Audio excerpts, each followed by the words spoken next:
Ya salam, ya salam, ya salam,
salimna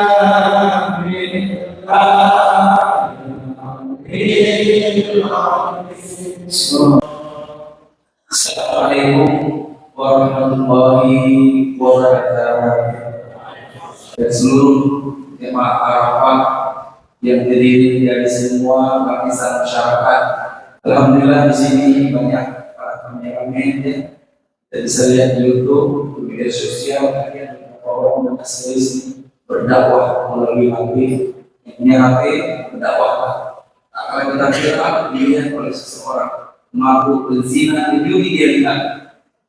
Akan dia lihat dapat hidayah, itu asbab dari syaitan. Insya Allah bisa segera.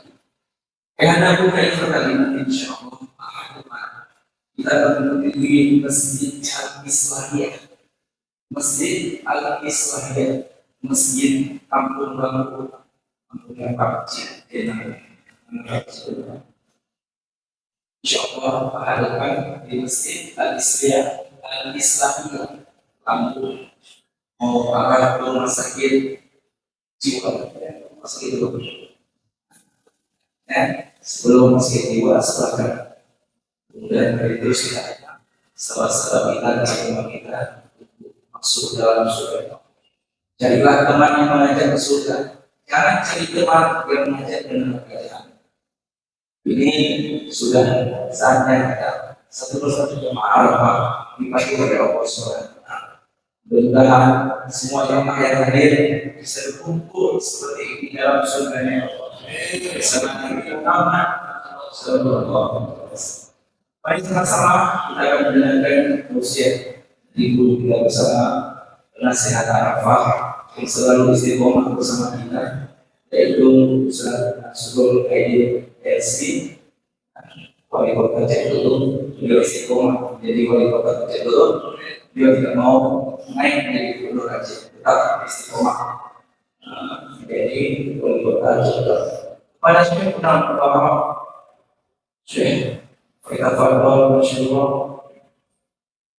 berjalan pada kita bersama. Alhamdulillah, syukur kehadirat Allah Subhanahu wa Ta'ala. Salawat dan salam kita hadiahkan kepada junjungan alam Nabi kita Muhammad sallallahu alaihi wasallam, keluarga dan sahabat beliau sekalian yang telah memberikan tuntunan nilai-nilai akhlak universal yang diterima di semua zaman, di semua tempat dan oleh semua golongan. Beliau yang mendakwahkan Islam yang inklusif, berlaku untuk semua orang dan standarnya sama untuk semua orang. Tidak lebih golongan tertentu daripada golongan yang lain, walaupun sekarang ada pihak-pihak yang ingin melebihkan diri daripada golongan yang lain. Padahal Nabi menyatakan, ala fa inna kullakum min Adam wa Adam min turab. fala fadla li'arabiyyin ala ajamiyyin illa bittaqwa. Ketahuilah bahwa semua kalian berasal dari Adam. Ini sebelum manusia mengenal teori evolusi. Semua kalian berasal dari Adam. Wa Adam min turab, dan Adam Allah ciptakan dari tanah. Fala fadla li'arabiyyin, maka tidak ada kelebihan khusus yang Allah berikan untuk golongan Arab ala ajamiyyin, daripada golongan ajam yang non Arab, illa bittaqwa, kecuali karena derajat takwanya. Maka tidak perlu merasa inferior bahwa kita yang non Arab ini tidak mendapatkan surga yang sama dengan orang-orang yang Arab. Maka saya sedih ketika Islam datang untuk menghapus kasta-kasta, lalu di dalam Islam kita membangun kasta-kasta yang baru, standar-standar yang baru. Padahal Rasulullah adalah manusia yang paling mulia. Ketika beliau kawin, beliau nikahi wanita dari berbagai golongan, baik yang Arab ataupun yang non-Arab, yang Bani Israel ataupun yang non-Bani Israel. Maka salah seorang istri Nabi adalah Safiyah binti Huyyi. Beliau ini dari keturunan Bani Israel. Ketika beliau sebagai satu-satunya wanita berdarah Bani Israel yang menjadi istri Nabi, maka setiap kali kumpul istri-istri Nabi mengadakan arisan, beliau ini menjadi bahan cemooh. Karena tidak ada kawan untuk curhat dan mengadu, beliau mengadu kepada Rasulullah. Ya Rasulullah, madu-madu saya itu selalu mencemooh bahwa saya ini Bani Israel, saya ini Yahudi. Maka Nabi besarkan hati istri beliau ini, dan beliau berikan modal untuk berdebat di dalam mimbar arisan ibu-ibu. Apa kata beliau? Kalau nanti kamu dicemooh oleh madu-madumu, maka tanyakan kepada mereka, siapa di antara kalian yang merasa lebih baik daripada saya, yang ayahnya adalah Musa dan pamannya adalah Harun. Tidak ada seorang pun di antara istri Nabi yang lain dari keturunan para Nabi kecuali Safiyah binti Huyyi. Nanti dicemooh lagi istri Nabi yang lain, ada Zainab binti Jahsy. Kenapa? Karena Zainab binti Jahsy ini pernah berstatus sebagai istri dari anak angkat Nabi Zaid bin Harisah. Maka dalam keadaan terpukul selalu dicemooh, dalam bahasa Inggris ibib, oleh madu-madu yang lain. Beliau mengadu kepada Nabi, ya Rasulullah, saya dicemooh oleh istri-istri Anda yang lain, saya dianggap sebagai pelakor dan orang yang tidak setia kepada suami. Maka beliau besarkan hati istri ini pula. Beliau katakan, bila nanti ada madu-madumu yang mengganggumu, mereka membangga-banggakan bahwa mereka dinikahkan oleh ayahnya kepadaku, maka sampaikan kepada mereka, siapa di antara kalian yang ketika dinikahkan kepada Nabi bertindak sebagai wali adalah Allah Ta'ala. Saya tidak dinikahkan oleh ayah saya kepada Nabi, tapi Allah yang menikahkan. Falamma qada Zaidun minha wataran zawwajnakaha. Ketika Zaid dengan segala kepentingannya, iddah-iddahnya sudah selesai terhadapmu, maka kami nikahkan engkau dengan Zainab tersebut. Bayangkan Allah yang menikahkan Zainab untuk Nabi, dan itu tidak dilangsungkan di dalam Masjid Raya Baitur Rahman. Nah, itu terjadi langsung dari Allah Subhanahu wa taala kepada Nabi kita Muhammad sallallahu alaihi wasallam. Maka setiap orang yang datang kepada Nabi dengan berbagai keluhan, Nabi selalu punya alasan untuk membesarkan hatinya. Sedangkan kita hidup dalam tradisi untuk meruntuhkan semangat orang lain. Ada saja berbagai cara untuk menjatuhkan semangat orang-orang yang sedang berjuang. Ini anomali. Maka Islam yang diajarkan oleh Nabi adalah Islam yang inklusif, sama untuk semua golongan. Ketika suatu hari datang kabilah dari daerah beraudiensi dengan Nabi, kepala-kepala suku, dalam perjalanan waktu salah seorang delegasi tersebut melakukan tindakan kriminal, mencuri. Tertangkaplah pencuri ini, dan sesuai aturan Islam, pencuri harus dipotong tangan.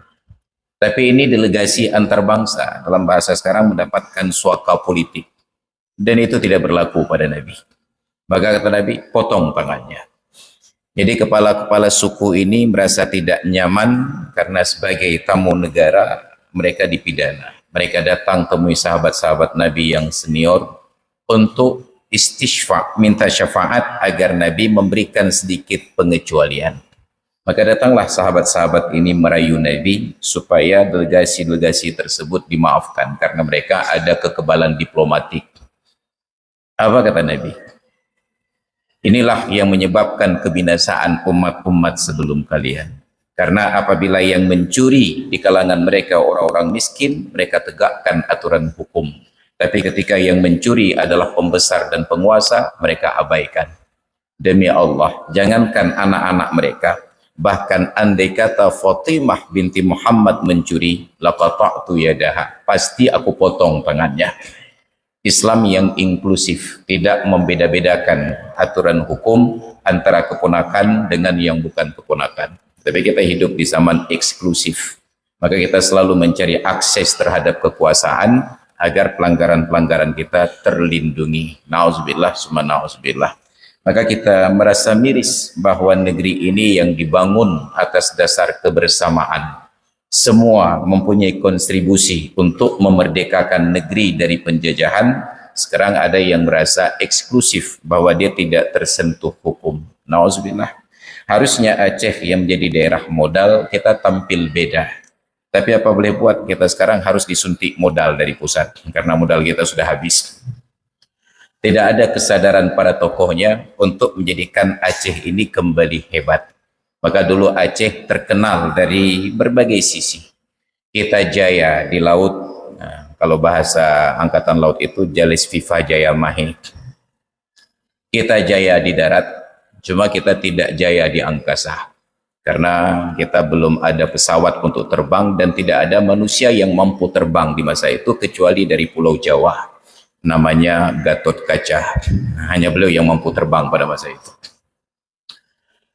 Dulu kita hebat, di bidang militer kita hebat, menjadi satu-satunya negeri yang tidak mampu ditaklukkan oleh penjajah dari negara manapun.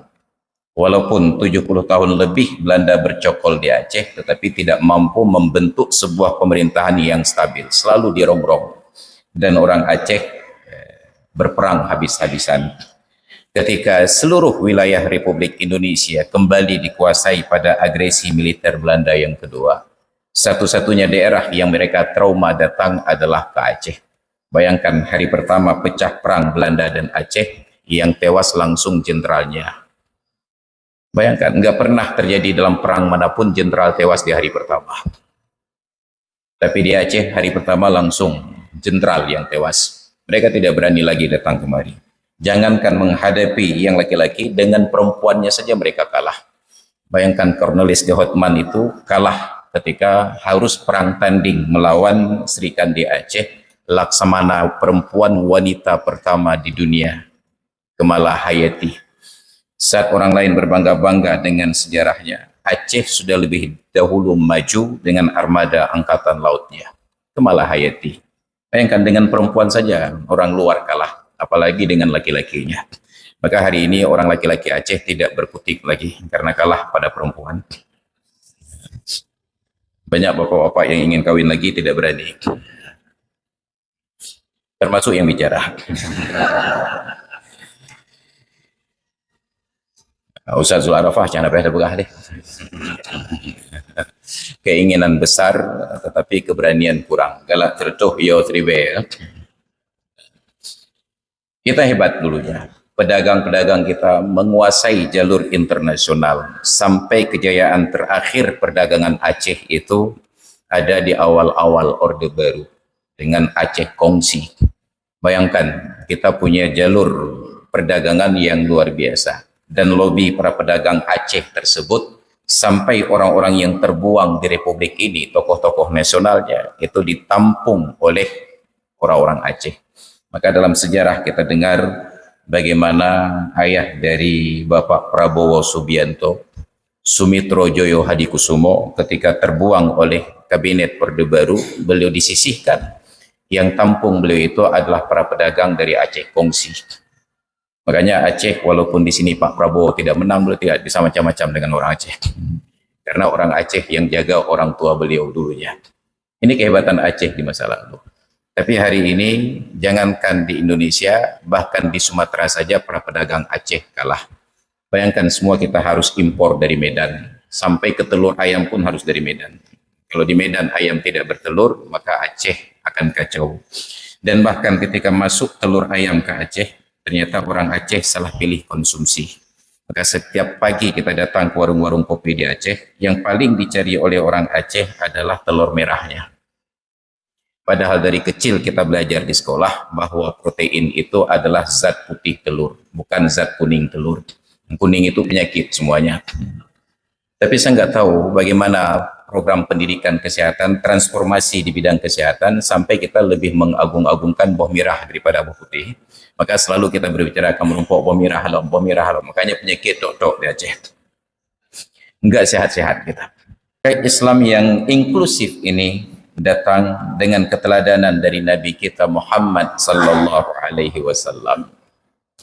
Beliau walaupun jabatannya adalah presiden, tetapi beliau tidak dipanggil dengan sebutan ya Rais, ya Amirul Mukminin, ya Sahibas Sumuwi. Beliau tetap dipanggil ya Rasulullah dalam kesederhanaannya.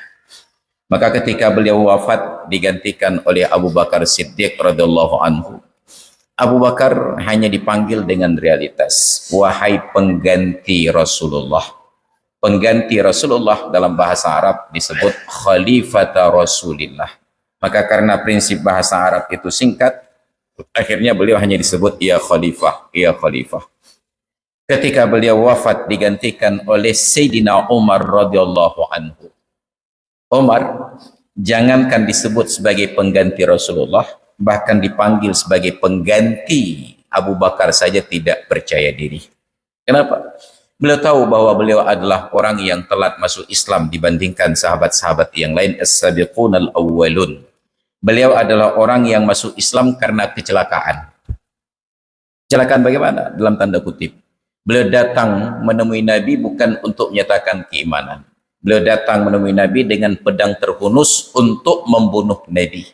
Tapi dalam perjalanan, beliau melewati rumah adiknya Fatimah bintil Khattab dan suaminya Zaid yang ternyata sedang melantunkan ayat suci Al-Quran. Sayyidina Umar ini sastrawan. Beliau termasuk salah seorang, bukan salah satunya. Satu itu untuk benda lain, untuk manusia satuannya orang. Beliau sastrawan. Beliau salah seorang di antara 14 orang Quraisy yang pandai baca dan tulis. Begitu melintasi rumah adiknya terdengar lantunan-lantunan yang mirip syair yang sangat indah. Beliau terpukau. Maka beliau masuk ke rumah tersebut hanya untuk membentak adik dan iparnya. Zaid iparnya ini ditempeleng oleh Sayyidina Umar sampai terjengkang di tepi dinding. Adiknya marah. Apakah engkau akan membunuh kami hanya karena kami mengucapkan la ilaha illallah? Dari peristiwa itu akhirnya Umar sampai kembali ke tempat Nabi berkumpul dengan para sahabat di rumah Al-Arqam bin Abil Arqam. Dari niat semula ingin membunuh berubah menjadi orang yang beriman kepada beliau. Orang yang paling ingin mengeksekusi Nabi menjadi orang yang paling tidak percaya saat Rasulullah wafat.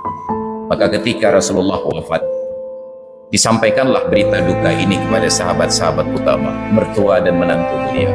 Tapi begitu sampai kepada Umar, beliau hunus pedang. Siapapun yang katakan Muhammad meninggal, maka saya akan antarkan dia ke akhirat. Akhirnya sahabat-sahabat galau. Mereka datang temui Abu Bakar. Wahai Abu Bakar, kami tidak tahu bagaimana menyampaikan berita duka ini kepada Sayyidina Umar. Maka dengan kebijaksanaan seorang Abu Bakar, kalau tidak mungkin menyampaikan secara khusus kepada Umar, kita sampaikan di ruang publik. Beliau panggil sahabat kumpul di masjid. Beliau naik ke atas mimbar Nabi. Mimbar Nabi itu terdiri dari 3 anak tangga dan tidak ada mimbar meja seperti ini di depannya. Mimbar seperti ini bid'ah. Wa kullu bid'atin dhalaloh. hanya 3 anak tangga. Nabi biasa berdiri di tangga yang ketiga supaya beliau menjadi lebih tinggi terlihat oleh semua orang dan gelombang suara beliau itu sampai ke tempat yang paling jauh. Tapi Abu Bakar hanya naik sampai tangga kedua, tidak berani berdiri di tangga yang ketiga. Setelah puji dan salawat beliau katakan, ala faman kana ya'budullaha fa innallaha hayyun la yamut. Ketahuilah, barang siapa yang menyembah Allah, Allah itu hidup tidak mati-mati. Wa man kana ya'budu Muhammadan, tapi barang siapa yang menyembah Muhammad, fa inna Muhammadan qad mata, maka Muhammad sudah meninggal dunia. Beliau pertegas logikanya lebih dahulu kepada Umar sebelum Umar membantah. Barang siapa yang menyembah Muhammad, maka Muhammad sudah meninggal. Apa maknanya? Kalau tidak percaya Muhammad meninggal, berarti dia adalah penyembah Muhammad. Langsung pedang di tangan Sidina Umar jatuh. Maka Umar tidak menyatakan diri sebagai presiden. Beliau hanya minta disebut, ya Amirul Mukminin, wahai orang yang memimpin orang-orang yang beriman. Tapi tetap baik Rasulullah, Abu Bakar, Umar, Utsman sampai kepada Ali, mereka tidak punya kabinet, mereka tidak punya menteri, sehingga tidak ada protokol yang berbeda antara seorang dengan yang lain. Bahkan Nabi dalam jabatannya sebagai presiden, ketika beliau sedang dalam keadaan camping dengan kawan-kawan, nggak ada pantai di kala itu, hanya ada gunung-gunungan, hutan-hutan di daerah tertentu. Beliau ajak kawan-kawan untuk relax, refreshing. Karena Nabi ini pula yang sangat manusiawi mengajarkan kepada kita, rawihu anfusakum sa'atan ba'da sa'atin, segarkan diri kalian, jiwa kalian sewaktu demi sewaktu. Maka kita perlu refreshing. Padahal Nabi ajarkan rawihu anfusakum sa'atan ba'da sa'atin. Maka ketika kita melihat betapa tempat-tempat wisata di Aceh itu dikuasai bukan oleh orang yang diperuntukkan. Pemerintah bangun fasilitas pariwisata supaya orang yang sudah berkeluarga bisa duduk menikmati kebersamaan suami istri. Tapi saya perhatikan di semua tempat wisata dibajak oleh orang yang baru berencana berkeluarga. Belum jadi, baru berencana, baru sekedar penjajakan. Maka kepada kawan-kawan yang berdagang di daerah pariwisata seperti di Lampu, di Ulelu, saya sampaikan dalam ceramah, bila Anda fasilitasi hanya orang-orang maksiat untuk berbelanja, memang mereka bisa dicekik dengan biaya lebih. Karena orang yang sedang pacaran tersebut barang gadung-jum bayu, menahan gengsi. Tapi yakinlah, yang pertama tidak berkah, dan yang kedua mereka belanja tidak banyak. Orang sedang pacaran, yang ceweknya tajui, sabohlah habis. Nampak menjaga image, jaib. Padahal menyetira habis di jahak juga. Tapi kalau sedang duduk antara Romeo dan Juliet ini, enggak habis minum, hanya setengah saja. Tapi kalau suami istri yang Anda fasilitasi, mungkin keuntungan Anda tidak besar, tapi mereka belanja lebih banyak. Karena suami dan istri enggak pernah jaib. Yang biasanya minum pelan-pelan, memih, hanya paling ngenglah hidup. Insya Allah lebih berkah, lebih banyak barang bersirkulasi. Tapi sayangnya inilah negeri kita. Orang-orang yang sudah berkeluarga tidak pernah mengajak istrinya ke tempat-tempat wisata. Ada yang mengajak istri ke tempat wisata, tapi istri orang lain. Ini pula bahayanya. Maka mulai hari ini hari Ahad, yang kira-kira tidak ada pekerjaan di rumah, yang masih ada istri, ajak istri ke tempat wisata. Nyan tempat itu anak muda cewek inanduk reyok. Kuasai kembali tempat-tempat wisata yang dibangun oleh pemerintah agar kembali ke tangan orang yang berhak. Jangan sampai nanti anak cucu kita terancam degradasi. Maka pertanyaan sederhana saya kepada bapak dan ibu yang sudah punya anak gadis. Apa pertanyaannya? Anda lebih memprioritaskan mana? Lebih dahulu punya menantu ataukah lebih dahulu punya cucu? Maka kalau melihat anak gadisnya sudah sering dibonceng-bonceng, besar potensi Anda akan lebih dahulu punya cucu. Yang lebih dahulu punya cucu sulit mencari menantu. Tapi yang lebih dahulu punya menantu juga belum tentu akan punya cucu. Ini tergantung rezeki yang Allah berikan. Setidak-tidaknya kita enak membuat acara walimah pernikahan. Tapi kalau pernikahannya tertangkap, itu sulit untuk dibawa ke KUA. Biasanya mereka menikah di belakang KUD. Ini juga sebuah fenomena.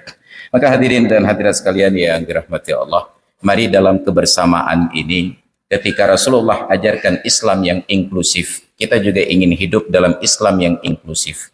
Saya sering mengkritik kenapa dalam keseharian kita menjadi sangat eksklusif.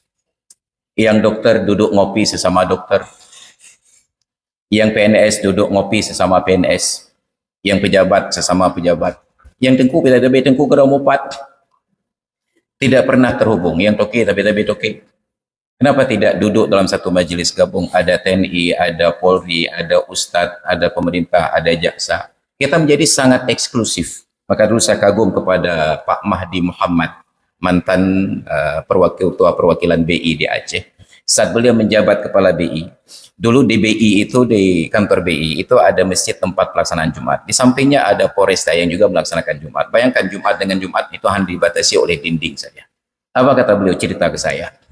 Saat ketika saya punya sedikit kewenangan di BI, saya perhatikan orang BI ini kumpul, rumahnya perumahan BI, kerjanya di gedung BI, sholat Jumatnya di BI. Saya pertanyakan ke mereka, apa kalian hidup di planet BI? Maka beliau bubarkan Jumat di BI supaya pegawai-pegawai BI bisa sholat Jumat di tempat lain dan tahu bagaimana perkembangan ekonomi masyarakat, inflasi dan lain sebagainya. Jadi kalau kita hanya hidup eksklusif, kita tidak melihat lagi perkembangan yang lain. Maka hari ini bahkan di lingkungan kami yang pakai kain sarung itu sudah eksklusif. Dan kami tidak tahu lagi realitas apa yang dialami oleh masyarakat. Maka kalau sekarang kita melihat hampir tidak ada suara dari guru-guru kita, itu mungkin salah satu penyebabnya karena terlalu eksklusif. Guru-guru kita tidak melihat lagi yang celana pendek bertebaran sepanjang jalan di Aceh. Saat kita kritik karena kita hidup dalam realitas yang inklusif, kita digugat kembali, diprotes oleh guru-guru kita. Wih, pegah itu cekeungnya lu puntung. Saya dari Kuala Simpang naik mobil ke Banda Aceh, enggak melihat ada lu puntung di jalan. Bagaimana mungkin guru kita akan melihat celana pendek kalau mereka dari pesantrennya naik mobil Alphard langsung diluruskan kursinya dan terbangun di kantor MPU. Hana lemah berjalan. Maka beda dengan ulama-ulama kita dulu naik sepeda motor, Vespa. Vespa apa janda dengarnya tuk tuk tuk atau debil selalu terjaga.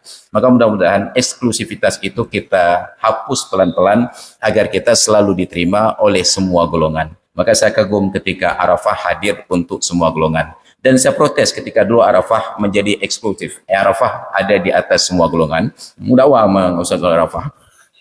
Ya, maka akhirnya terpaksa dihapus. Arafah untuk semua golongan. Menjadi inklusif, tidak lagi menjadi eksklusif. Maka kita senang melihat ada yang pakai seragam TNI, ada yang pakai seragam polisi, kemudian ada polisi dan TNI yang tidak berseragam, dan ada yang tidak ada sama sekali yang bukan TNI dan Polri yang pakai seragam TNI dan Polri. Maka hadirin dan hadirat sekalian yang dirahmati Allah, demikian provokasi dari saya pada pagi hari ini. Mudah-mudahan menjadi pengingat untuk saya sendiri dan kita semuanya. Mari kita rebut kembali tempat-tempat wisata untuk orang yang sudah berkeluarga. Jangan sampai disalahgunakan untuk kemaksiatan. Mari kita jaga anak-anak kita. Jaga saja yang perempuan dulu. Insya Allah yang laki-laki akan beradaptasi. Karena yang laki-laki walaupun ada penyimpangan seksual sekarang, yakinlah bila menyimpang seksual laki-laki dengan laki-laki tidak akan lahir bayi di luar nikah. Jadi demikian dari saya. Terima kasih atas perhatian. Mohon maaf atas segala kekurangan. Hadanallahu wa iyyakum ajma'in. Assalamualaikum warahmatullahi wabarakatuh.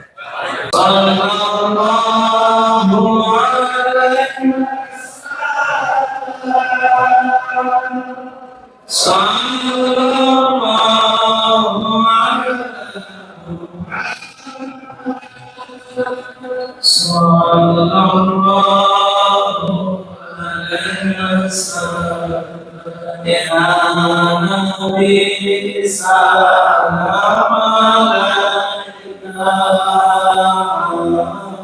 ya Rasul salam alaika, ya